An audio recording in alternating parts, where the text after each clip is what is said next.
Question. Does anyone know anything about the 9/11 terrorist attacks? Choose me! Choose me! Yes, me from the past.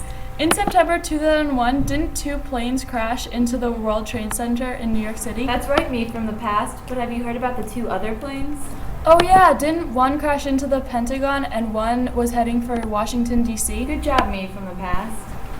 Almost 15 years ago, our country experienced a horrifying attack on one of our greatest cities.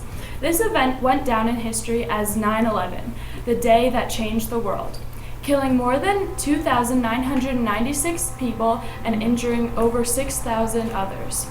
This day will be scarred in the minds of Americans for the rest of their lives, leaving Americans wondering how this could ever happen.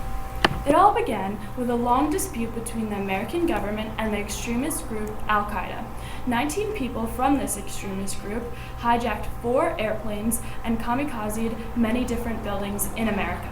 2 were flown into the Twin Towers of the World Trade Center, and 1 into the Pentagon. The other one, famously known as Flight 93, was crashed in a field in Pennsylvania and was most likely headed for the White House or the Capitol building. Immediately after these attacks, Bush declared that he wanted Osama bin Laden and other al-Qaeda leaders dead or alive. Mystery document.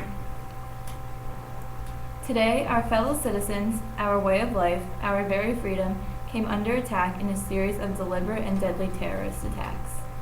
These acts of mass murder were intended to frighten our nation into chaos and retreat. But they have failed. Our country is strong.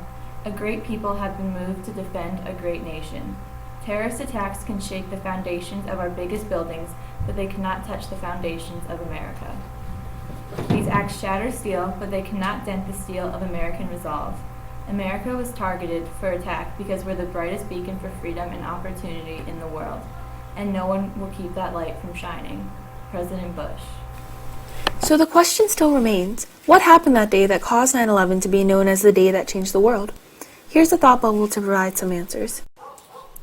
On September 11, 2001, at 7:59 a.m., Flight 11 takes off from Boston to become the first hijacked plane in the air. The American Airlines flight holds 11 crew members, 76 passengers, and 5 hijackers on board, heading to its thought-to-be destination of Los Angeles.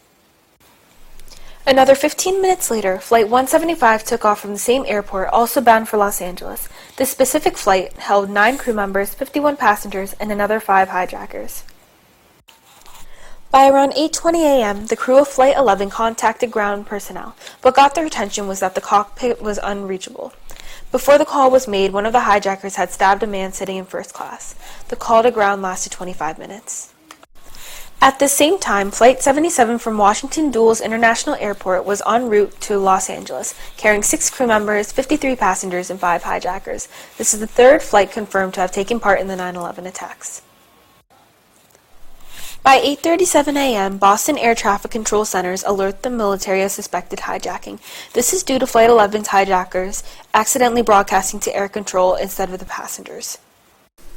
After approximately 45 minutes of the first hijacked plane to hit the air, Flight 11 crashes into the 93rd and 99th floors of the North Tower at 8:46 a.m.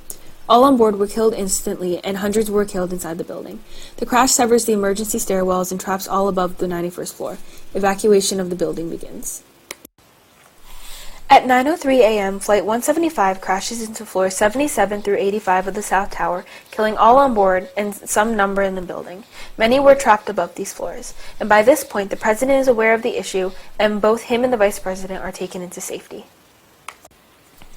Also, the total deployment of NYPD officers had reached 2,000, and the FDNY added several hundred firefighters to the scene. Many also traveled from across the metropolitan area to aid in the battle. Fast forward to 9:37 a.m., and Flight 77 crashes into the Pentagon located in Washington, D.C.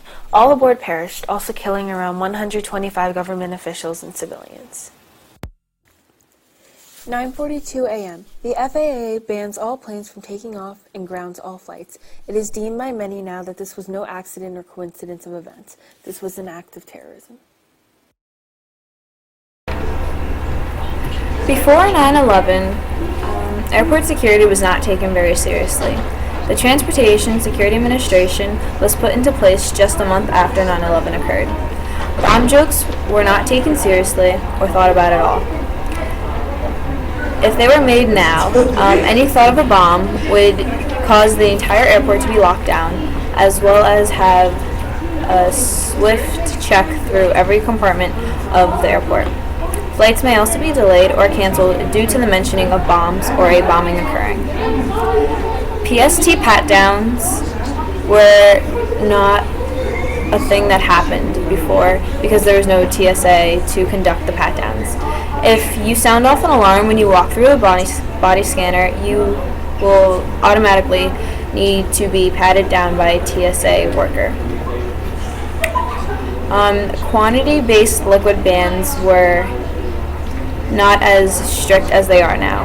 Before, you were allowed to bring a quart-sized bag filled with items such as liquids, aerosol cans, gels, and creams, and a small bag that was separate from your carry-on bag. Now you're not allowed to bring any of these products onto a plane. Before, knives were allowed onto planes if they were under 4 inches. They were allowed to be in your carry-on or your regular bag. Now there is no blades allowed. You're not allowed to even have sharp objects such as threading needles. Also, discrimination has become a huge problem after the terrorist attacks. Muslims are profiled and suspected of having bombs and committing terroristic threats, even though they may have no intent to do so.